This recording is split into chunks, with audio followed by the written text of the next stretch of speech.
Well, welcome to the second part of the morning's session. I was very amused, actually, to hear that I was going to be chairing this particular session, which is BI is no BS, because this wouldn't normally be my turn of phrase. But let's face it, business intelligence is no bullshit.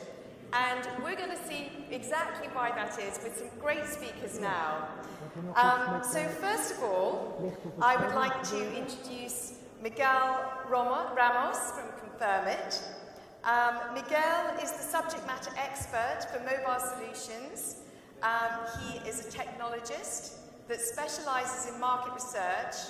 And today he's looking forward to sharing his passion about the power of location-based surveys to deliver incredible in-the-moment insights. So please welcome Miguel. Thank you. Thank you.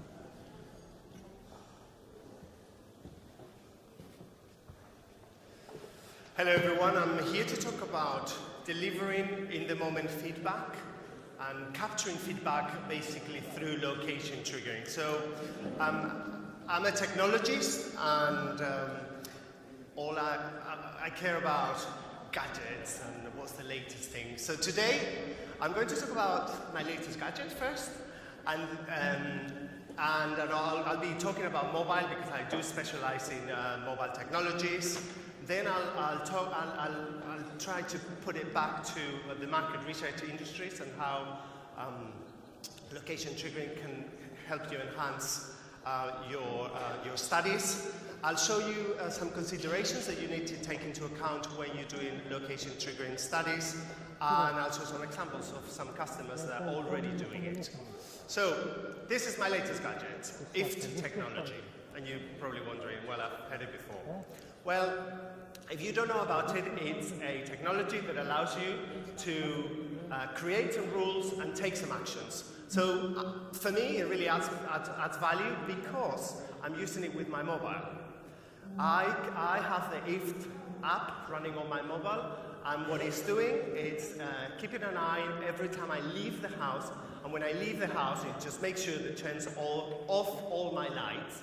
So it's allowing me to save, this is what they claim, between 10 and 15% on my electricity bill. So why am I saying this?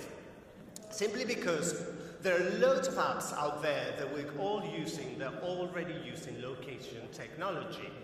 Apps from lifestyle apps for running, or maybe social or photographs. All the pictures that you take using a mobile device are capturing the location of that picture.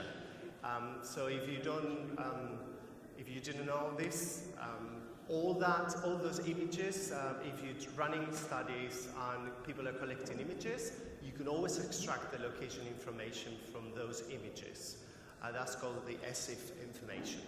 And the transport, who hasn't used the Google Maps to get into this event? So I specialize in mobile, and we're going to hear it over and over again. So what I've just done is just to choose the number of mobile devices in the world and the world population. And you can see that both of them are growing, but the one at the top is growing at 6%. This is last month. So the number of mobile devices in the world is actually greater than the number of people in the world.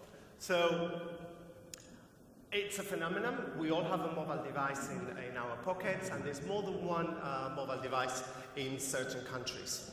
I've just chosen quickly, because I don't have a lot of time, this study by Google, where they have found out that the importance of location, in their case, is a location for search ads. They found out that 4 in 5 consumers, they want their search ads to have contextual information in the form of maybe the city, the postcode, or their surroundings. They really want to get ads that have a meaning for them. This is how Google is doing it. They know the location of the consumer when they're using the mobile app, because it's coming from the GPS, and they're providing the location information as well as other ways for the consumer to contact that organization. And they also found out in this study that location-based ads really leads to more sales. In their case, it leads to visit to the stores and or to make purchases. So in their case, 32% of the customers, as a result of seeing an ad-based search, they went to the store and or made a purchase. So how does it apply to the market research industry? Well, what I'm going to do today is to try and show you all the different technologies, because every time I go to a customer, I get asked these questions. So I thought it was an opportunity to explain it to all of you in one go.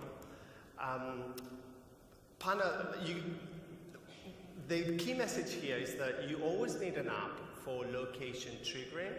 We all know about capturing images, capturing GPS information on a survey running on a web. But if you want to go one step further and really capture that, trigger that survey to capture that in-the-moment feedback, you really need to make sure that it's running on an app. It could be a panel app, for example, so that you can invite all your panelists, and when they go to a specific location, then that triggering takes place. So this is what I've been saying. For web surveys that we all use, you can capture location, you can ask the respondent to provide the location, or you can ask them to capture an image. But if you really want to to trigger the survey based on where they are, the app is important, and simply because the app needs to have access to other parts of the mobile device, which is maybe the GPS or the Bluetooth or the Wi-Fi to trigger that survey when they're in a specific location. So let's go through a bit of education, and my idea is to show the link between reach and accuracy. So we've got reach on the left and accuracy on the right.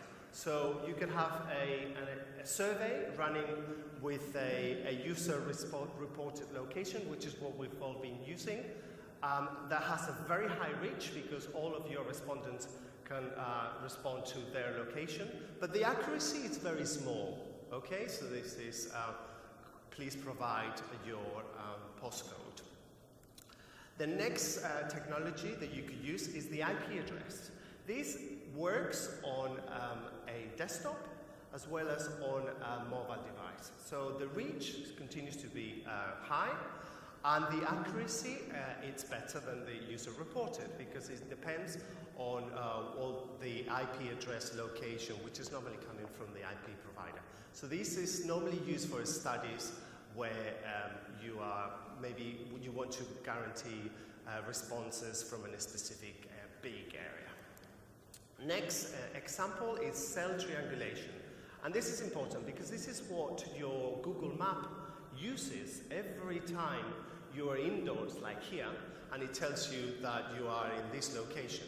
There's no GPS, so the GPS receiver of the mobile device is not going to work because it's not able to get a satellite, but the mobile device automatically is doing this cell triangulation. And from now on, we're going to see that we always need a mobile device, okay? The next type of triangulation that you can do is on the Wi-Fi, and I've just put them together. Wi-Fi triangulation or hotspots. This is where you install a lot of Wi-Fi in a specific area, normally done in shopping centers, and you can find out where those respondents are, where they are. So you can actually trigger the survey based on their location. There's in a specific part of the shopping center. As you can see, the reach is getting smaller because in this case, we have to make sure that the respondent has got the Wi-Fi turned on. They could be at the shopping center, but if they don't have it on, then there's no way we can trigger a survey. The next type of technology that you could use is GPS, and this is what I'm going to be talking about. All the mobile devices have got GPS capabilities, and the reach becomes smaller because if you run any study where you need GPS triggering, you need to make sure that the respondents have got the GPS turned on. And the last one is the Bluetooth technology, which is commonly known for iBeacons or beacons technology. This uses a Bluetooth that you use for your headphones, but you could also use it with these beacon devices that trigger a server based on the location. So an IPS is a technology based on very much indoors location, and I haven't seen a lot of scenarios using it. So basically what I'm going to do, talk about beacon and location triggering. It is possible nowadays to trigger a server based on the GPS. So imagine that you've got a panel app, and on that panel app, you're able to load a set of locations. And with those locations, you can trigger the survey when the respondent is at that specific location. Or you can install a lot of beacon devices, and then when the respondent is close to a beacon, then the triggering could happen. The only difference between these two technologies, and as you saw, the reach gets smaller and smaller, is the fact that with beacon it has a cost to you, because you need to install beacons on all in the areas where you want to do the study. Beacons are good for indoor studies, and GPS location triggering are much better for outdoor studies, because obviously you don't have the problem of not receiving a GPS signal. So the triggering, you've seen it, that once you get close to the specific area, the survey is triggered. But what I'm seeing is that the organizations that they're doing this, it's not just a simple triggering when you approach a specific area. You could do some kind of competitive study where you preload the locations of one particular brand, the stores for one particular brand, and the locations for the stores for the competitor's brand.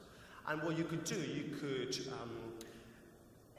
set a rule, similar to the if rule, where if the respondent approaches a specific store, and then the same respondent goes to the competitor stores, that's when you want to find out the feedback. Why do they go to the competitor stores? So this is the type of location triggering studies that I'm starting to see.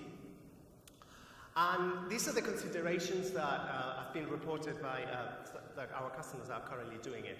The challenges, you need to make sure you design it from the beginning with where are you going to trigger the survey? Are you going to trigger it on entry, or are you going to trigger it on exit?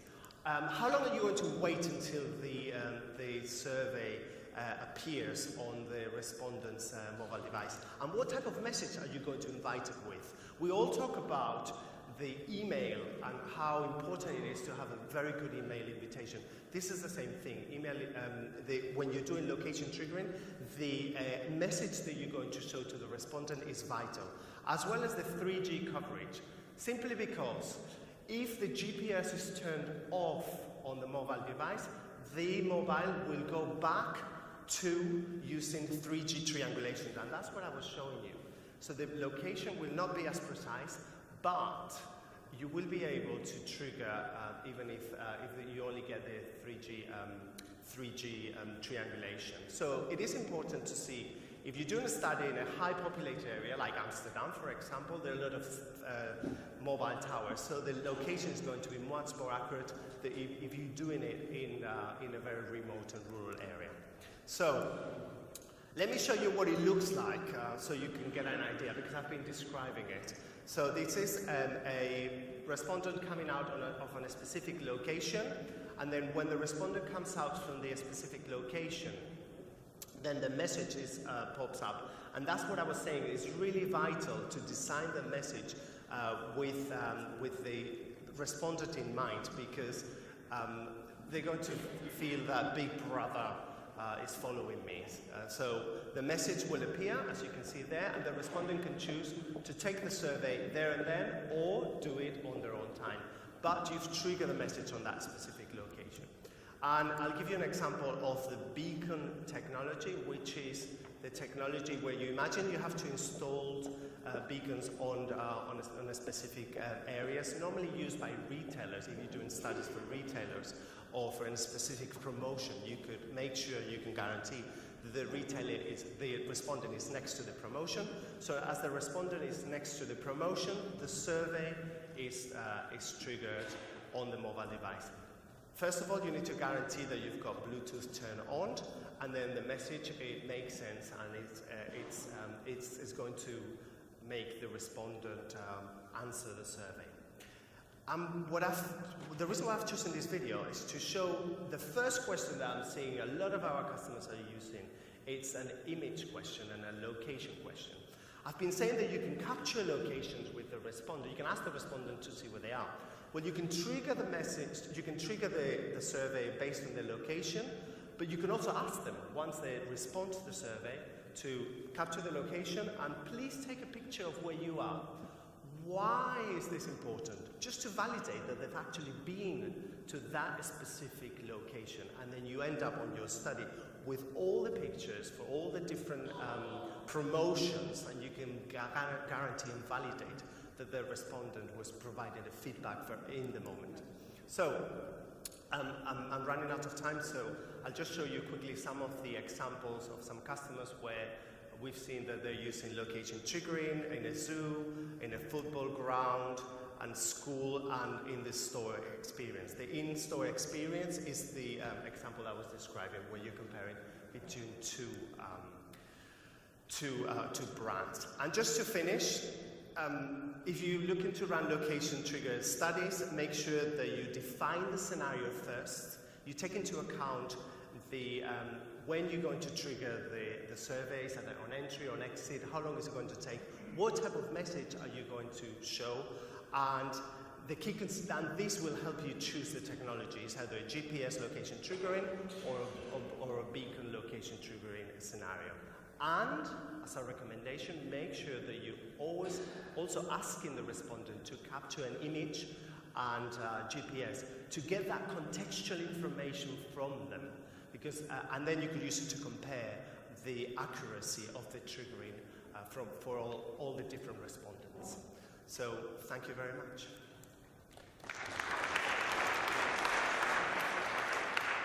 Thank you very much indeed, Miguel, for that talk. Do we have any questions about triggering in the moment?